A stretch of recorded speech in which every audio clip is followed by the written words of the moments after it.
नमस्कार दोस्तों, बांग्ला कृषि खबर में आप सभी का स्वागत है। आज हम बात करेंगे मछली का गलफरे का एक कॉमन बीमारी के बारे में। एक फंगल इन्फेक्शन है जो बैंकियोमाइसिस बोलते हैं फंगल को, और गिल्ड डिजीज भी बोला जाता है।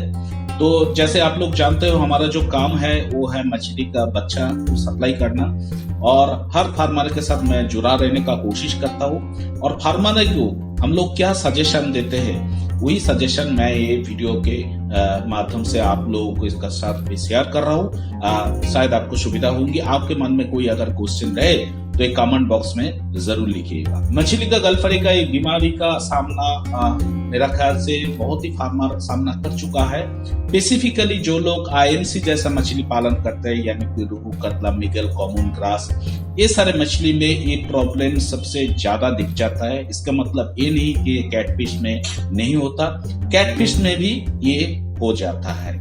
स्पेसिफिकली ये बीमारी हम लोग कौन सी टाइम देखते हैं? ज्यादातर देखा जाए तो जो गर्मी का टाइम होता है, गर्मी का टाइम में पानी जो पॉन्ड में पानी बहुत ही कम हो जाता है, और ये जो फंगल, जैसे मैंने बताया, ये एक फंगल बीमारी है। ये फंगल क्या करते हैं, ये मछली का जो गलफरे है उसके ऊपर अटैक कर देते हैं और मछली का मोर्टालिटी शुरू हो जाता है। मछली का जो गिल होता है वो गिल धीरे धीरे रेड कलर जैसा हो जाता है, और उसका जो सांस लेने का जो प्रक्रिया है वो पूरा स्टॉप हो जाता है। मछली पानी के ऊपर चला आता है और मर भी जाता है। जी हाँ दोस्तों, ये एक ऐसी ही बीमारी है, लेकिन इसको हम बहुत ही इजी तरीके से सॉल्यूशन कर सकते हैं। पहले हम जान लेते हैं इसका हम लोग कैसे पता चलेगा ये बीमारी हुआ है, क्योंकि हमको पता लगाना, मैं बार बार बोलता हूँ, पता लगाना एक बहुत ही इम्पोर्टेंट मैटर है। सो हम लोग पहले जानेंगे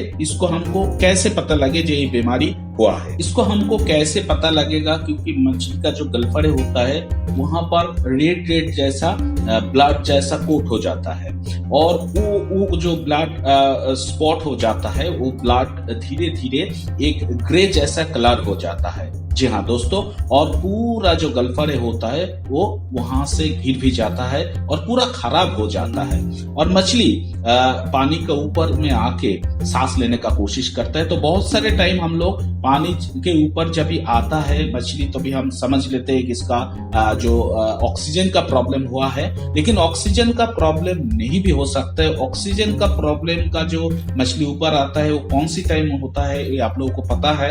अगर नहीं भी पता है तो मछली अगर ऊपर आए, ऑक्सीजन टैबलेट से भी काम नहीं हो रहा है, पानी एक्सचेंज करने के भी टाइम नहीं हो रहा है, कोई सॉल्यूशन नहीं हो रहा है, तो वो आपको मछली को एक पकड़ के आपको देखना पड़ेगा। और मैंने ये सारे फोटो इसीलिए लगाया कि आपको ज्यादा पहचान जाएंगे ये इसका बीमारी क्या होता है। ये मछली का जो गिल होता है वो फूल जाता है और ब्लड कोट हो जाता है, मछली का जो गलफरे होता है उसके ऊपर कोट हो जाता है। सांस लेने का, जैसे मैंने बताया, सांस लेने का प्रॉब्लम हो जाता है, और ऑयली जैसा एक चीज निकल आता है। आप अगर हाथ में लेंगे तो ऑयली जैसा एक चीज निकल आता है, लेकिन बॉडी में जो ऑयली रहता है, यानी कि म्यूकस रह जाता है, जिसका मछली इतना अच्छा दिखता है और मछली अच्छा सुस्त भी रहता है, वो धीरे धीरे कम हो जाता है, और बहुत ही बॉडी, मछली का जो बॉडी होता है वो बहुत ही हार्ड हो जाता है, और जो ब्राइटनेस होता है वो ब्राइटनेस पूरा एकदम कम हो जाता है, और मछली दिखने में एकदम कैसे लगता है, मतलब पूरा इसका कलर फेड हो गया है,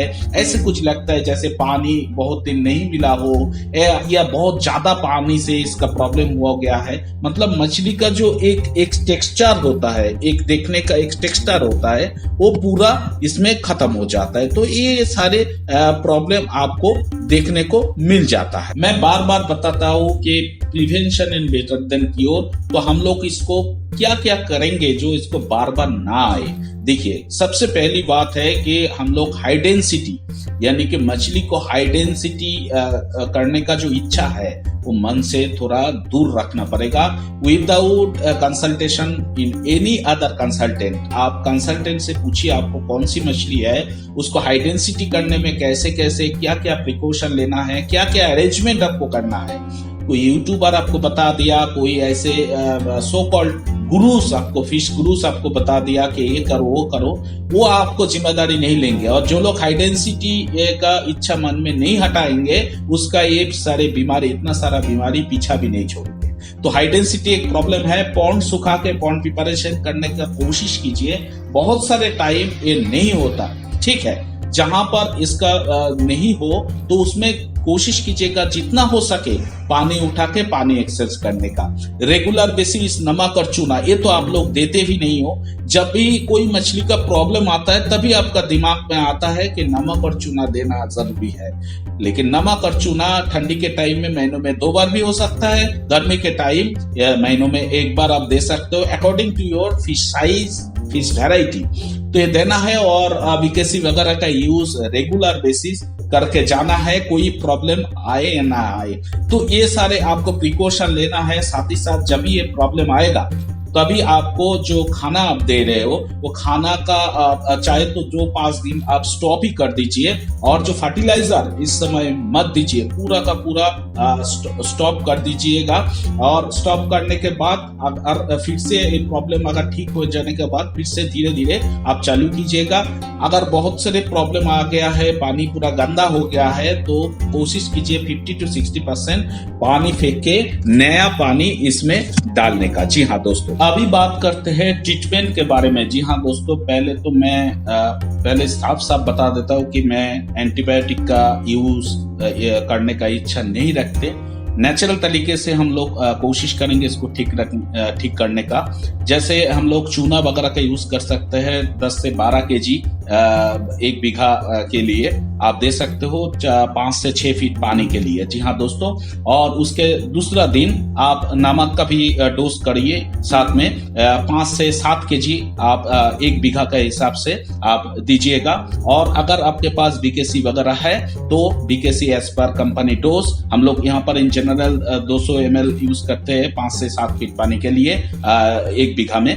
तो ये आपको dose to dose, company to company dose ये हिसाब करके देना पड़ेगा। अगर 4-5 दिन के बाद भी आपका ये प्रॉब्लम नहीं गया तो आप एंटीबायोटिक का यूज कीजिए। खाने के साथ 1 से 2 ग्राम ऑक्सीटेट्रासाइक्लिन जैसा मिला के आप 5 से 7 दिन लगाइए। लेकिन मैं एंटीबायोटिक का विरोध करता हूँ, एंटीबायोटिक यूज नहीं करने का कोशिश करता हूँ। इसके पीछे बहुत सारे रीजन है, कोई भी एक और वीडियो में मैं बताने का कोशिश करूंगा।